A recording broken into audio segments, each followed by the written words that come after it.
The exhibition is called Blues Claire.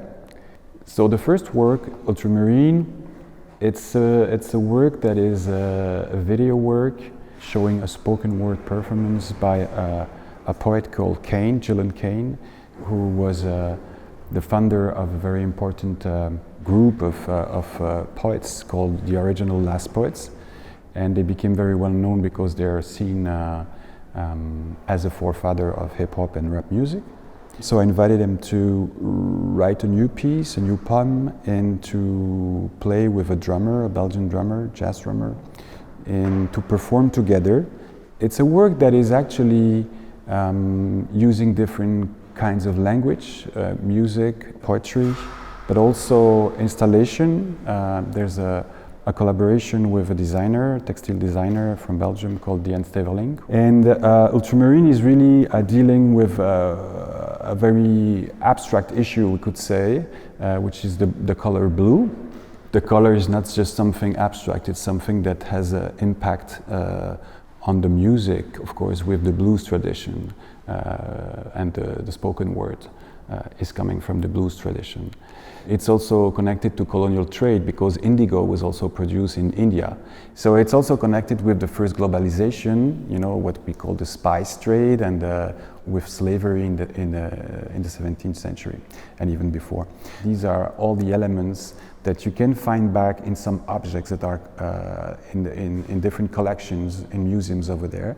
And I picked some of these objects and brought them together in this film. So I speak about the film as a sort of narrated exhibition, if you want. The film is not projected onto a screen, it's projected onto different sorts of textile, blue textile, which also give a sort of fragmented idea of the work. It's also something that you can see behind me, because we have also a fragmented pattern behind. And this is a work that I wanted to do around another character from the late 60s and 70s who played a very important role in Montreal. His name is Patrick Strahan. He was a young writer, really interested into jazz music.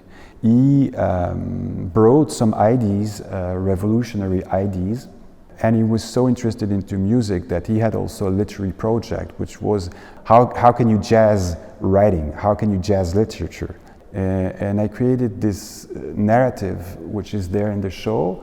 It's called Postface, and you have three characters who speak together in order to understand what is this drawing behind us, what does it mean, and how does it connect a lot of different characters from that period.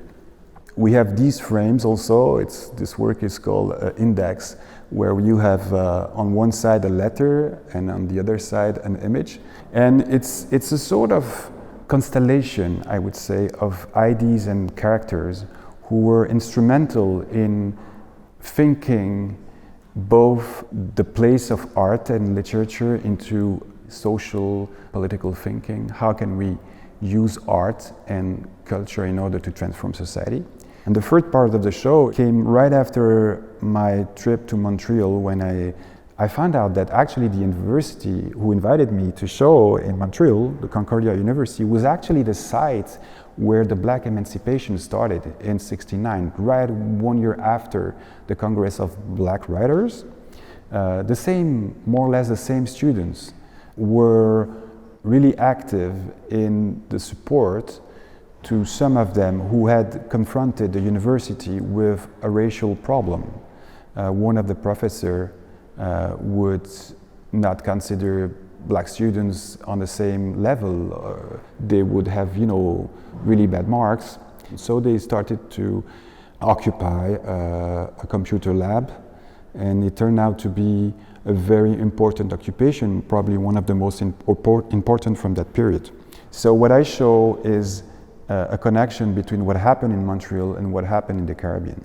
Ideas can spread sometimes very long distance and influence situations that are very far from where they started, trying to tie together, to create a new constellation that hasn't been properly looked at. I think it's interesting to mention this piece which I called K variable. So I thought if instead of the 3K or the triple K, you would multiply the K, it could become something that regain its own poetics. So it's both a sort of play of words, but of course it's more than that. It's a sort of alert, I would say, signal about what is still there, and then maybe that bringing this issue into a word in an exhibition can just let us thought about the possibility of using words and inventing some new words to describe a situation which is still current or which is still problematic.